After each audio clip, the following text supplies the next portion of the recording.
साहेब काय झालं नेमकी बिबट्याच्या हल्ल्यात काही जखमी झालेलं असं समजतंय, नेमकी काय प्रकारे कुठं झालंय? नारायणगावरून जॉबवरून येत होतो, मिसेस आणि मी होतो. आणि तो तरबेटच्या बाजूत हॉटेलच्या पुढे चाललो होतो. तिथं गाडीचं स्पीड पण कमी होतं, 25 ते 30च होतं. बिबट्याने डायरेक्ट झेप घेतली अंगावर.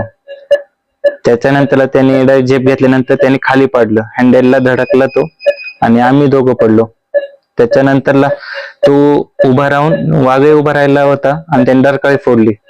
आम्ही घाबरलो आणि नंतर तो निघून गेला. त्याच्यानंतर 10-15 मिनिटं कोणच आलं नाही, आम्ही असं पडून होतो. म्हणजे पिंपळवांडी उमरज रोडला का? हो बरोबर, बाजिंद हॉटेलच्या पुढे. आता त्या ठिकाणी बिबट्याचा हल्ला झाला, काय म्हणजे काय पंजा लागलाय का गाडीवरून त्याच्या हल्ला गाडीवरून पडले काय? त्यांनी अंगावर झेप घेतली होती, त्यामुळे आमच्या गाडीची स्पीड कमी होती, त्यांना गाडीला लागून आम्ही पडलो. गाडीला धक्का लावून आम्ही पडलो. किती साधारणतः किती मोठा बिबट्या असू शकतो? वन विभागाचे काय कर्मचारी येऊन भेटून गेले का? हो, येऊन गेले ते. किती वाजता झाली साधारण घटना? 7-7:15 दरम्यान झाले ते. काय मागणी आहे नेमकी? आता वारंवार हल्ले होतात, असं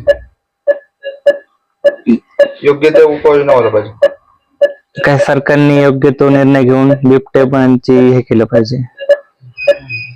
काय मागणी नेमकी? जर माझ्या आजीवाला काय झालं असतं तर वन विभागाने काय केलं असतं? जो काय खर्च होणार तो वन विभाग देणार आहे की नाही मला, सर्व ती वन विभागाने खात्री घेतली पाहिजे. आता माझ्या बाबतीत झालं, दुसरं कोणाच्या बाबतीत पण नाही झालं पाहिजे. त्यासाठी वन विभागाने काळजीपूर्वक दक्षता घेतली पाहिजे. काय नाव काय तुमचं? अनिकेत रंगनाथ वामन. अनिकेत रंगनाथ वामन, राहणार काळवाडी. संतोषी माता मंदिर.